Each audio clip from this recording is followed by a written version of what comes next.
Yes, this is the Higher Power Radio Show. Before we get started, let's take care of a little housekeeping. Learn the most empowering hiring techniques. Land the most desirable talent. Launch your company towards massive success. This is the Higher Power Radio Show with your host, Rick Girard. 2 months before the holidays, Nadia, the integrator of a 120-person EOS-run logistics company, sat in a conference room with her leadership team staring at a spreadsheet that screamed what everybody already knew. One manager was tanking the culture, missing targets, and turnover in his team was double the company average. Customer credits were up 31%, and Slack threads smelled like smoke.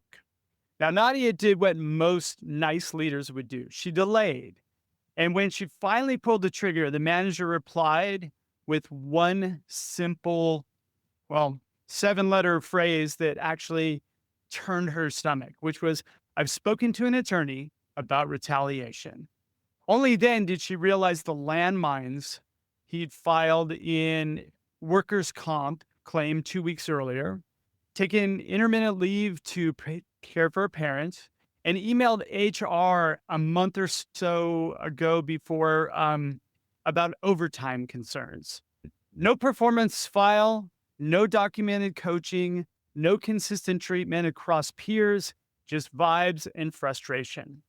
Now, what followed was 6 months of distraction, legal fees that eclipsed the cost of the salary, and of course, a leadership retrospective that ended in a hard rule. Terminations cannot be surprises, and every decision needs to have evidence that would make sense to a jury of strangers. I'm Rick Girard, and welcome to the Higher Power Radio Show. We help entrepreneurs and executives win the strongest people. We do so by sharing insights from top-performing rebel entrepreneurs, business leaders, and game changers like our guest today, Miss Andrea Paris. Now, Andrea is the founder of Andrea Paris Law. Andrea left firm life in 2011 to build a practice around what founders actually need: clear, practical guidance that advances business goals while diffusing risks. She blends her experience representing private and public entities with training in cross-cultural communication and international conflict resolution, giving her a rare lens on high-stakes disputes where people, process, and profit collide. As a business owner herself, Andrea knows issues never live in a legal vacuum. So she starts every engagement with 2 simple questions: what's your goal, and how do we get you there? That's why leaders listen, because her counsel turns complex employment and business conflicts into a step-by-step, growth-minded decision you can defend, which is what makes Andrea the perfect expert for today's topic. Andrea, welcome to the Higher Power Radio Show today. Thank you for having me, Rick. And it's a pleasure to have you. So I was excited to have you on because it's interesting. I've been getting a rash of reach outs, especially about refill positions. And one company in general, is actually starting to refill a position, but they're going through a similar thing, right? They had somebody who was a low performer, and all of a sudden, they're exposed to so many things, right? So let's talk a little bit about why firings are such high exposure, especially in California right now. In California, and I think really in the United States general, people really identify with their work and with their jobs. And it's just such a big part of our identities. One of the first questions anybody asks is, what do you do for a living? And so when somebody goes through a termination, especially one that comes as a surprise, it feels like an attack on their identity. And I think also people get very emotional. It's an attack on how they see themselves. Generally, people, if it comes as a surprise, they see themselves as a high performer.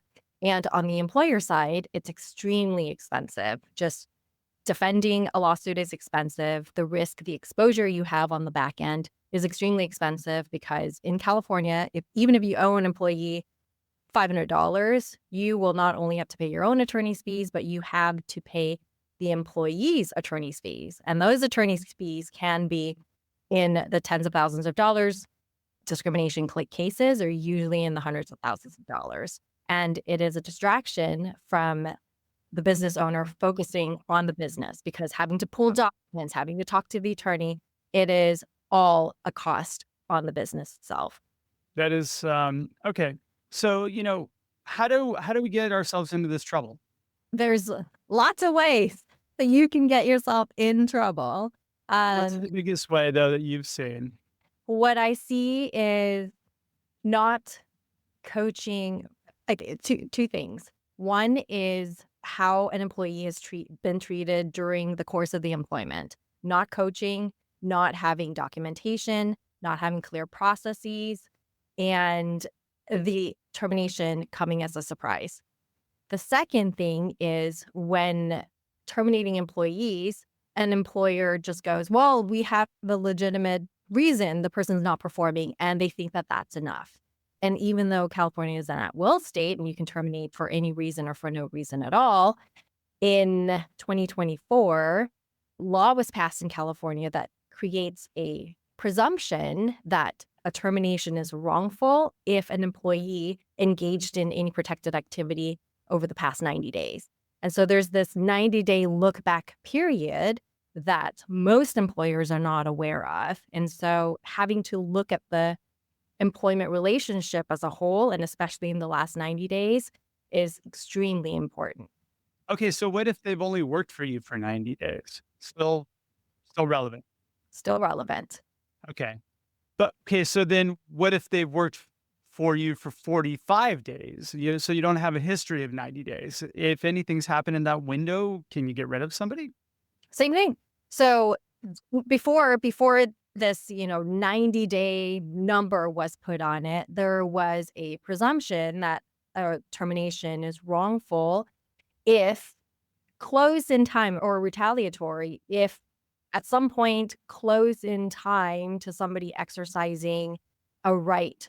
For example, if somebody complained about their pay, if somebody gave notice that they were pregnant, if somebody went off or filed a workers' comp claim, if it was closed in time to when the termination happened, there was a rebuttable presumption that the termination was wrongful. Of course, the employer can provide evidence that no, this was, a decision that was made independent of that reason.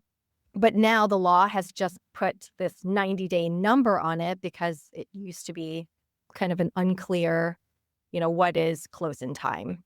So this essentially gets rid of the whole 90-day probationary period when somebody starts, in a way.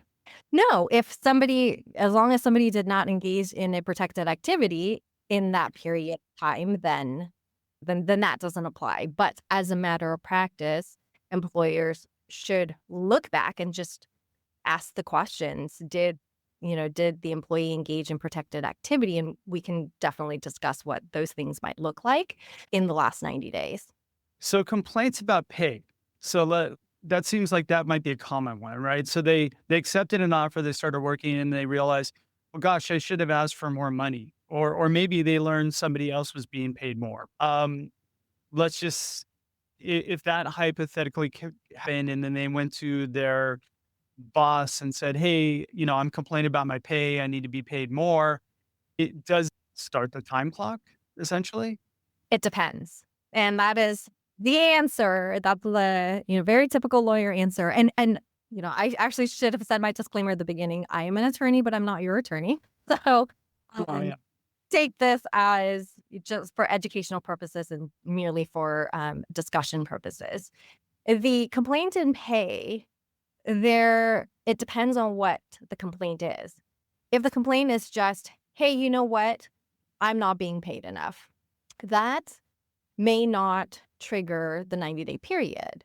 But the reason, it potentially could. So where it would, when somebody just says, hey, I'm not being paid enough, is if somebody complains about not being paid enough and they are terminated, but another employee who just merely complained that, hey, you know what, I should have negotiated for more.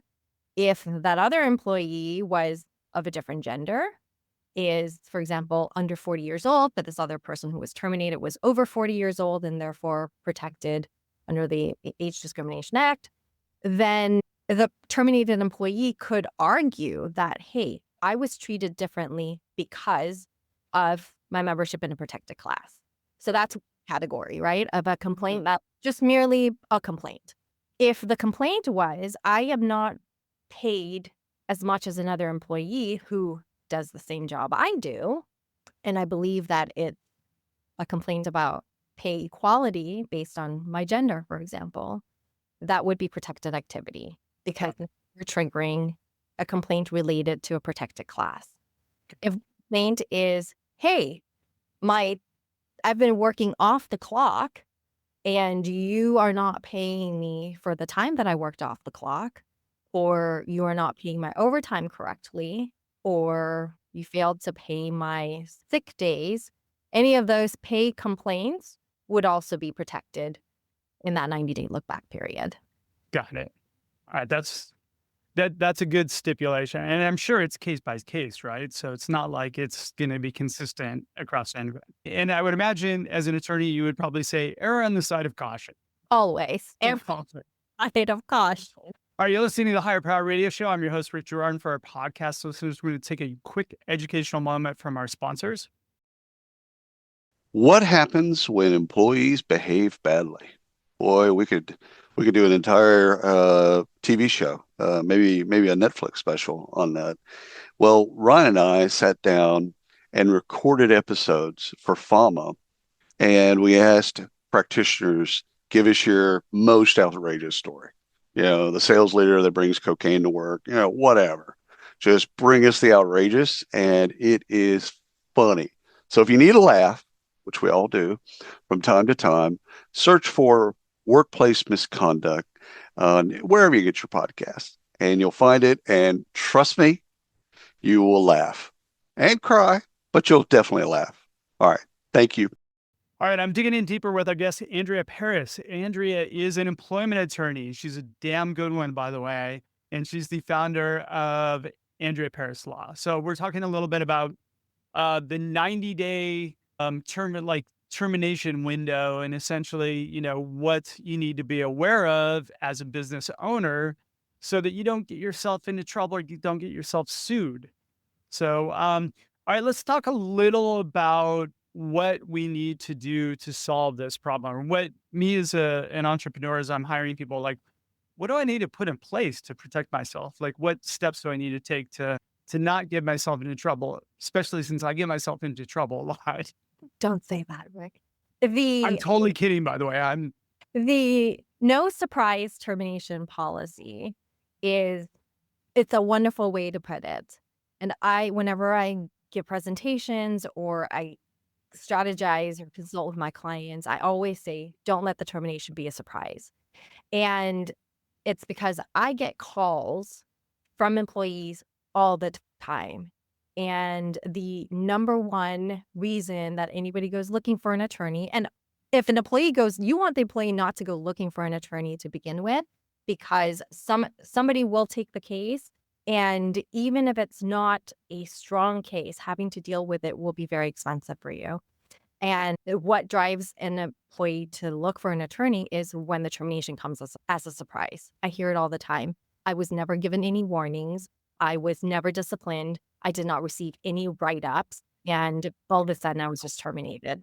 And so having a conversation cadence is extremely important. Coach early on, document performance discussions, whether it's formally as a write-up or acknowledgement that this was the discussion that we had, or even if it's just a confirmation email, have some kind of documentation of the discussion that was had, identify what the issues are, how an employee can remedy the issues, and also a timeline that you expect an employee to remedy the performance issues. God, you know what? This is really a leadership issue. Like, be a good leader and have conversations with your people, because this is kind of striking a recent conversation that I had with somebody where they were talking about how they need to get rid of somebody, and it was all coming from one person who was a manager who was, after like we really got into the conversation, we figured out that that manager is kind of their internal arsonist, right? Like this manager is the problem, yet the manager was kind of trying to push people out of the way, um, and could probably create a lot of these scenarios for the business, right? Okay, so I just went off on like a totally sorry, it just sparked something up. All right, so conversation cadence. I mean, so like making a policy within your managers and everybody to make sure that they document and have conversation with their people. Yes. And you bring up a really good point about about it being a management issue, because the value that I see in coaching or having conversations with employees is not only does it protect you or give you evidence to defend yourself if there ever is a claim, but it also helps you get the most out of the people that you spend time, money, and resources to hire. Yeah. And so if you have taken the time and made the effort to hire this person, you want them to succeed. You want to be able to get them up to speed or get them where you want them to be. And without communicating those expectations, sometimes employees don't get there. And so having those conversations is just a continuation of the investment that you've already made in the employee. Gotcha. So talk to me about like how things should be documented. There are multiple ways. So like I mentioned, you can either have a written recap of, hey, just want to confirm that here's what we discussed. This is what we agreed to. This is the timeline for you to remedy these issues. And let's set up a date for a follow-up or a check-in. If it's an ongoing issue, and for example, if you've already, and this is also an important point, is if you've already coached somebody on something and now you are moving to a second coaching, a second warning, maybe a formal write-up, reference all the other coachings that you've had, reference the other conversations that you've had, identify the issues that continue after the coaching. So this way, there is a trail of coaching and conversations that have, that shows that this is an ongoing issue versus, oh, you know what, this happened in the last 90 days and this person was terminated or, something along those lines, because this is an ongoing issue and we've tried to work with you and it has not, you haven't remedied it. Definitely do follow-ups, have a final performance, have a performance improvement plan if that is your practice. But most importantly, make sure that you are treating people who are similarly situated in the same way. So if a type of conduct, for example, excessive absences, I see this a lot. What do you consider an excessive absence?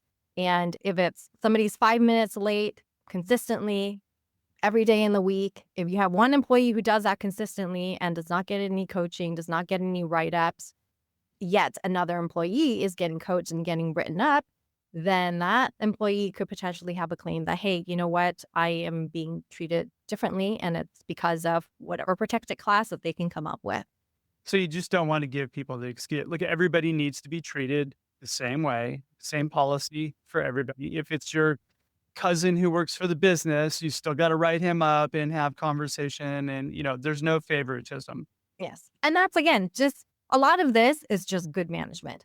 Not only are you helping your attorney be able to defend you if there's ever a claim, but it is also just good management because you don't want to create resentment within the organization when people feel like they're being treated differently and other people are getting favorable treatment.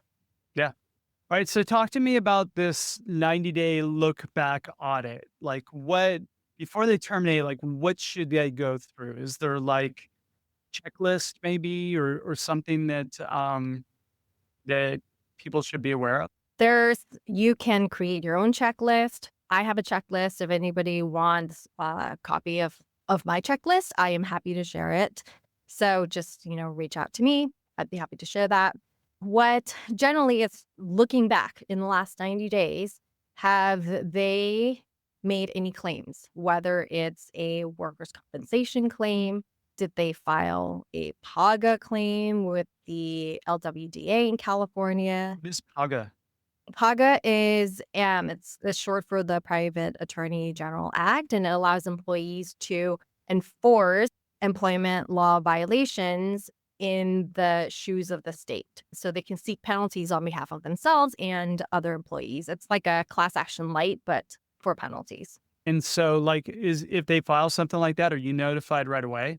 You will generally get notice from from an attorney, usually from their attorney, or the LWD might send you a copy of the complaint. But if you have awareness of any claim or complaint that was filed, that an employee filed against you, an employee can even sue you while they're employed with you. So if they engage in any of that type of filing of a claim of any type, that is protected activity. If, for example, if I would also look back to see if an employee took any time off, it took any leave, whether it's sick for, for their own illness, for the illness of a family member, for example. So any of these leaves, I would be aware of that. If an employee gave you notice that they are pregnant, if an employee gave you notice that they need accommodations, for example, for a mental or a physical disability, if they gave you doctor's notes saying, I'm working with a doctor, I need to shift my schedule to part-time, or whatever accommodations an employee might need. Even a religious accommodation, or if an employee just made any claim of discrimination, harassment in the workplace, complained about their boss or another employee, any of these things would be considered protected activity that would create the rebuttable presumption that the termination is in retaliation for engaging in any of this activity. Again, it's rebuttable. So if you have really good documentation showing that, that this decision had been in the background or in the works for a while, then you can overcome that presumption.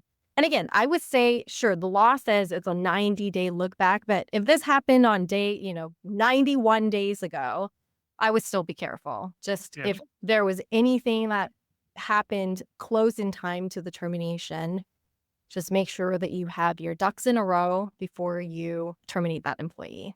Well, and I feel like, if you're having conversations with people and they're having look, life happens, right?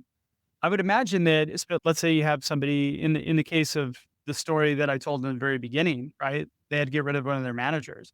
The problem is that they actually didn't have any conversation, right? And no documentation, no anything. And I would imagine, like, since this person was going through life and having some challenges, maybe they would have taken a step back from their management duties and into like a more individual contributor role, or like maybe sidestepped or gone into a different area to where they could have been effective if only they had a conversation. Yes. And I would caution on the conversation, and you bring up a good point about changing somebody's roles, Yeah. because the 90-day look back law applies, and really any California law related to retaliation or discrimination the trigger point is not just termination, but any adverse employment action. So an adverse employment action could be the failure to promote. It could be the failure to provide training. It could be demotions. So any of these things that will affect, even taking reports away from somebody, any of these things that affect somebody's pay or authority will be considered an adverse employment action. So it's not just terminations, although we've been discussing the context of termination as the trigger point. There are other trigger points, and that's just any adverse employment action. I would imagine, like, I know that in the past, a lot of attorneys that I've talked to have cautioned about like having video conversations, like having recordings of things, right? I'm of the belief that actually, as long as you're doing these things and you're having these conversations, it can only benefit you. I mean, like having the benefit of a recorded conversation would most likely help. But also, then you don't have the he said, she said thing that goes back and forth. But then again, if you do something stupid, it's going to bite you. So don't be stupid. Yeah, the video recording really does cut both ways. But you are, if you have your ducks in a row and you have good advice and you treat people well, it could really help you. Yeah. I told you that I had just a gift to me was a video recording of a meeting, because the former employee sent a demand letter and referenced this one very specific meeting as the meeting where, a whole bunch of things were said that would support their case for potential wrongful termination. And we pulled the recording of that meeting and none of that was said. And so that was a gift that is extremely rare in my area of practice.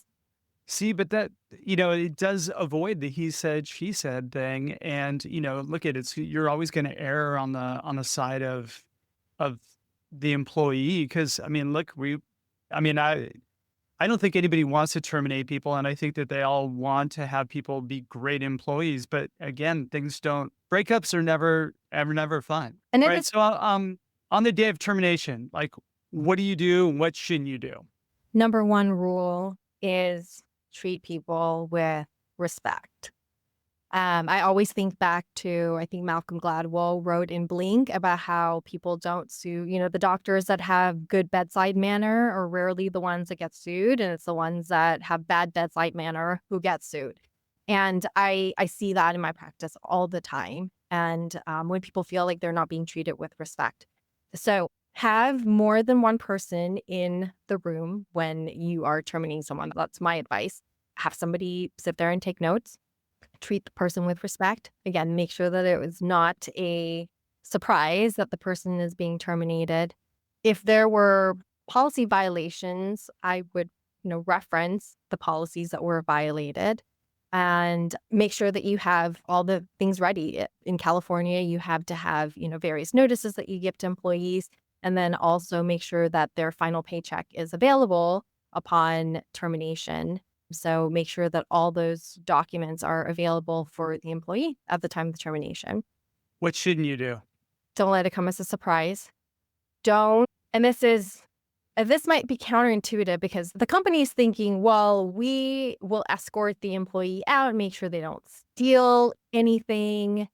But that is one of the things that gets people the most. I hear it all the time, that they felt demeaned by being escorted to their desk to clear out their stuff in front of all of their colleagues, everybody, and it is extremely embarrassing. And that is what will drive somebody to call an employment attorney. I totally get that. All right, shoot. Well, we're just about out of time. Give me 2 or 3 key takeaways you can give the audience that they can plug into the business today. Number one, get your policies in order, train your people well. Second is document everything. And the last thing is just treat similarly situated people the same way and treat people with respect. Yep. Andrea, thanks so much for your time investment today. And I want to welcome you to the Higher Power Radio community. Now, what's the best way in which members of the audience can find your firm? Sure. My website is andreaparis.law.com. You can schedule calls, book appointments, anything there. I'm also on Instagram as Women at Work Lawyer. I love it. All right. Well, I want to thank you for tuning in to this week's episode of Higher Power Radio. A quick thanks to our team, Brian Colburn, Andrea Ballin, and Ayla Gerard. If you're listening to the podcast, please subscribe, review, and share after all this shows for you. And we want to continue to bring you valuable content week after week. You can check us out further at Hire, H-I-R-E, Power, P-O-W-E-R, radio, radio.com. Or you can drop me an email at rick@intertrue, just like it's spelled, there's no E at the end of it, .ai. I'm your host, Rick Gerard, and you have been listening to the Higher Power Radio Show. Aloha. Thank you for listening to Higher Power Radio. Catch our LinkedIn Live show every Tuesday at noon or download the podcast on iHeartRadio, iTunes, YouTube, or your favorite podcast platform. We appreciate you joining us on Higher Power Radio with your guide to hiring success, Rick Gerard.